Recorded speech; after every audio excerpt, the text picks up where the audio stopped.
start with our thought. Today's thought is, don't let the tear of losing be greater than the excitement of winning.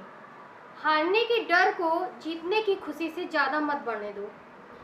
बच्चों, कोई भी काम हारने के डर से मत करो। ये सोचो कि जीत जाओगे तो कितनी खुशी मिलेगी।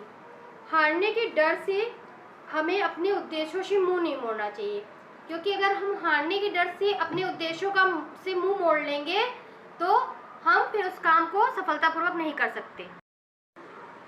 बच्चों, कक्षा 8 से पाठ 1, ये कविता है जिसका नाम है ध्वनि। इस कविता के कवि हैं सूर्यकांत त्रिपाठी निराला जी, जिनका जन्म हुआ 11 फरवरी 1896 को, मृत्यु हुई 15 अक्टूबर 1961 को। इस कविता में निराला जी ने युवा पीढ़ी को प्रकृति के द्वारा प्रेरणा देते हुए कहते हैं कि मेरा अंत अभी संभव नहीं है या अभी तक नहीं होगा, क्योंकि जब तक मैं युवा पीढ़ी को जागृत नहीं कर देता हूँ, उसके आलस को दूर नहीं भगा देता हूँ और एक नया जोश और उत्साह नहीं भर देता हूँ, तब तक मेरा अंत नहीं होगा। आइए आगे इस कविता को जानते हैं। सर्वप्रथम कवि का जीवन परिचय जान लेते हैं। निराला जी का जन्म 11 फरवरी 1896 को बसंत पंचमी के दिन हुआ था। ये बहुत ही पवित्र त्यौहार है। इस दिन पश्चिम बंगाल में इनका जन्म हुआ था तथा इनकी मृत्यु 15 अक्टूबर 1961 को इलाहाबाद उत्तर प्रदेश में हुई थी।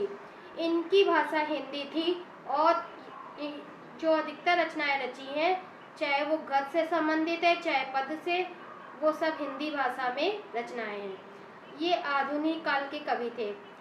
आधुनिक काल का अर्थ है जो आजकल जो समय चल रहा है, ये उस काल के जाने माने कवि हैं। इन्होंने गद्य और पद्य दोनों विधाओं में रचना की है। जैसा कि मैंने कहा, साहित्य में दो तरह की विधाएं होती हैं, गद्य और पद्य। गद्य में हम नाटक, कहानी, लेख, एकांकी, इस तरह की रचनाएं रहती हैं और पद्य में कविता, दोहा, पद, छंद आदि रहते हैं। ये है हमारी साहित्य के बारे में जानकारी, जिसके अंदर दो विधाएं होती है, गद्य और पद्य। इनका काव्य संग्रह है जूही की कली, परिमल, गीत का, अनामिका आदि। इनके काव्य संग्रह हैं अर्थात पद से संबंधित रचनाएं। इनके लिखे उपन्यास हैं अप्सरा, अलका, प्रभाती, निरुपमा, कुली भाट आदि।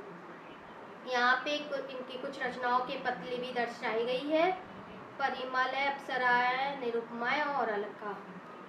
आपको जब भी समय मिले आप इन रचनाओं को पढ़कर आनंद प्राप्त कर सकते हैं, जो कि निराला जी की बहुत ही बेहतरीन रचनाएं हैं।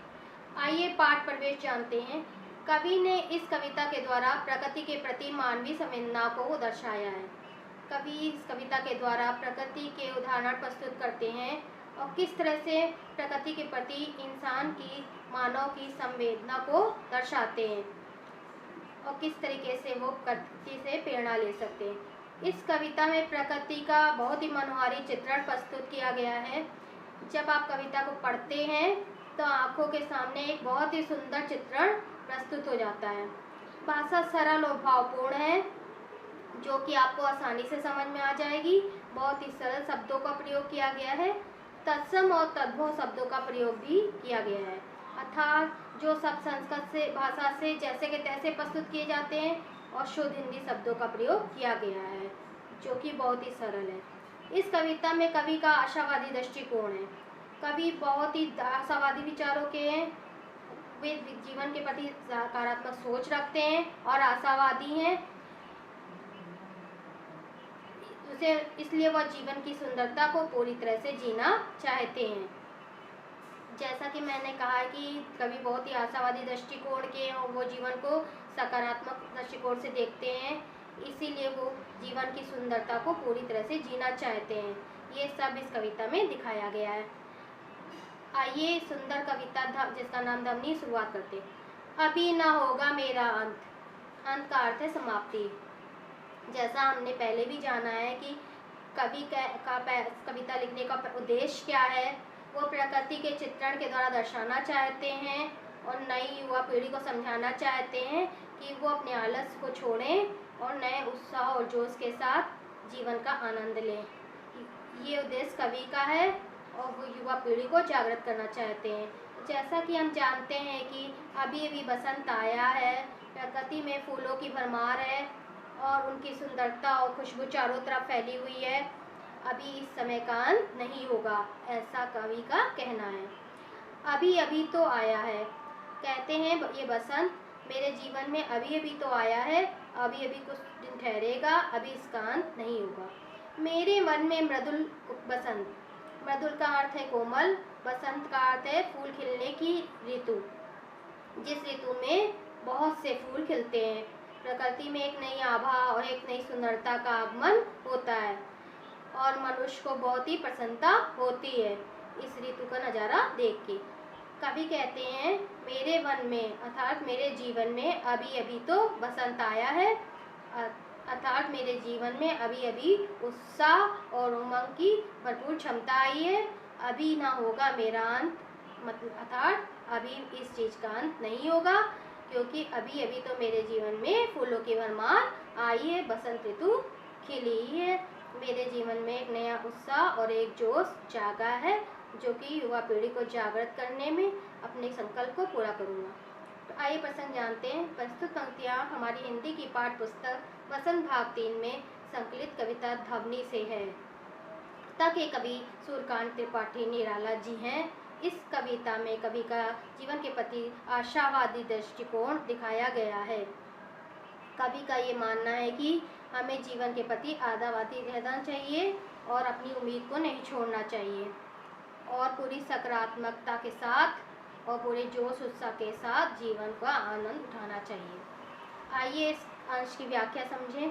कवि मानते हैं कि उनका अंत अभी नहीं होगा, क्योंकि वे आशावादी हैं, जैसा कि हमने जाना, और इसी गुण की वजह से वो ये मानते हैं कि उनका अंत अभी नहीं होगा जब तक वे अपने उद्देश्य की पूर्ति नहीं कर लेते, क्योंकि अभी अभी कवि के जीवन में अमृत रूपी वन में बसंत रूपी यौवन आया है, अर्थात एक नए उत्साह और जोश का आगमन हुआ है उनके जीवन में।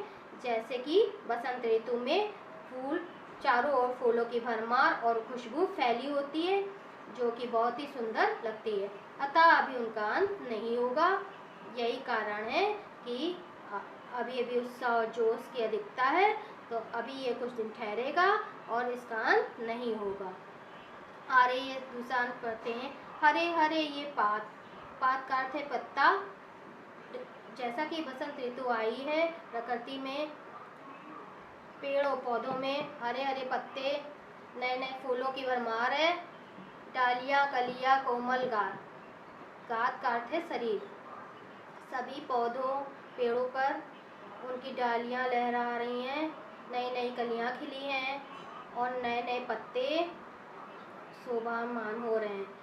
मैं ही अपना स्वप्न मधुल कर, स्वप्न का अर्थ है सपना, मधुल करता है कोमल, कर का मतलब हाथ। कवि कहते हैं ये मेरा सपना, जो कि युवा पीढ़ी को जागृत करना है, मैं अपने कोमल हाथों से मृदुल कर कोमल हाथों से मैं अपना सपना स्वयं स्वीकार करना चाहता हूँ, अर्थात प्रकृति जिस तरीके से पूरे वातावरण में शोभा प्रदान करती है और एक नए जोश और उत्साह के आगमन करती है। सूर्य के आगमन के साथ प्रकृति में नए नए फूल खिलते हैं, एक नया उत्साह भर देते हैं। उसी तरह कवि भी कह रहे हैं कि मैं अपने हाथों से अपना जो उद्देश्य है युवा पीढ़ी को जागृत करने का स्वयं पूरा करूँगा। फेरूंगा निंदित कलियों पर, निंदित कलियों का अर्थ है थोड़ी खिली कलियाँ, जो कि यहाँ पे तस्वीर में आप देख रहे हैं कि कली जिसे हम कली कहते हैं, वो अभी फूल नहीं बनी हुई है, उन्हें फूल बनने में थोड़ा सा समय लगेगा। कहते हैं कि जो कोमल कलियाँ हैं उनका अर्थ युवा पीढ़ी से है, अर्थात वो युवा पीढ़ी को कोमल कलियाँ कहते हैं, जो कि आलस से भरी हुई हैं, नींद में सोई हुई हैं, उन्हें जागृत करना चाहते हैं। कवि कहते हैं फेरूंगा इन कोमल कलियों पर अपने कोमल हाथ फैलूंगा, अर्थात उन्हें सही दिशा निर्देश दूंगा और नई प्रेरणा स्रोत दूंगा, जिससे वो जागृत हो जाएंगे और एक सही राह पे चलेंगे। जगह एक प्रत्युष मनोहर, प्रत्युष का अर्थ है सवेरा, मनोहर का अर्थ है सुंदर, और कहते हैं कि इस तरीके से मैं इस जीवन में, एक पूरे संसार और समाज में एक नया सवेरा का आगमन करूँगा, जो कि मेरा उद्देश्य है युवा पीढ़ी को जागृत कर पूरे समाज में सकारात्मकता लाऊंगा। यहाँ कवि का जो उद्देश्य है, जो प्रकृति का उदाहरण देके समझाते हैं, कोमल कलियाँ युवा पीढ़ी से मानना है कि वे युवा पीढ़ी को जागृत करेंगे। जिस प्रकार सूर्य के आने से फूल खिलते हैं, कोमल खिलियाँ फूल बन जाती हैं, पूरे वातावरण में शोभा प्रदान करती हैं, वे भी अपने हाथों से इस सपने को पूरा करेंगे और एक नए सवेरे का आगे कवि कहते हैं, पुष्प पुष्प से तंद्रा लस खींच लूँगा मैं, अपने नवजीवन का अमृत शहर सींच लूँगा मैं, द्वार दिखा दूँगा फिर उनको, है मेरे वे जहाँ अनंत अभी ना होगा मेरा अंत। मतलब बच्चों, कवि इसमें कहता है कि पुष्प पुष्प से, मतलब जो पुष्प अभी खिले नहीं हैं, जिसमें आलस भरा हुआ है, मैं उन आलस को खींच लूँगा, अपने नए जीवन का, और जो मेरे जीवन का है, नया जीवन है, उसका अमृत मैं शहर में अमृत सींच दूंगा, अमृत रूपी वर्षा सींच दूंगा, जिससे उनका आलस खींच जाएगा, वो अपने उद्देश्यों को प्राप्त कर सकेंगे। ये युवा पीढ़ी के लिए वो बता रहे हैं। द्वार दिखा दूंगा फिर उनको, है मेरे वे जहाँ अनंत। मैं युवा पीढ़ी को ऐसा द्वार दिखा दूंगा कि वो अपने उद्देश्यों की पूर्ति कर सकेंगे, और मेरा जहाँ अनंत है, मतलब जिस चीज़ का जहाँ अंत नहीं होता, वहाँ तक मैं उनको पहुँचा दूंगा, और अभी मेरा अंत नहीं होगा, मेरा लिए नया सवेरा उत्पन्न हुआ है, और मैं उनको इस सवेरे के द्वारा जागृत करके एक निश्चित गंतव्य स्थान तक पहुंचा दूंगा। क्यों? अब मैंने इस लेसन का अर्थ आपको समझा दिया है, पाठ का अर्थ समझा दिया है। 236 ममला पब्लिक स्कूल, मैंने इस लेसन को अच्छे से समझा दिया है। अब आपको इस पाठ का शब्दार्थ लिखना है, कविता लिखनी है, और इसके क्वेश्चन आंसर प्रश्न उत्तर का मैं PDF बना के आपको भेजूंगी, वो आपको अपनी कॉपी में कंप्लीट करना है। और इस लेसन को अच्छे से भावार्थ समझ लेना है कि मैंने कैसे समझाया है, और निराला जी का जीवन परिचय वो भी आपको लर्न करना है। ओके, आशा करती हूँ ये पाठ आपको अच्छे से समझ में आ गया होगा।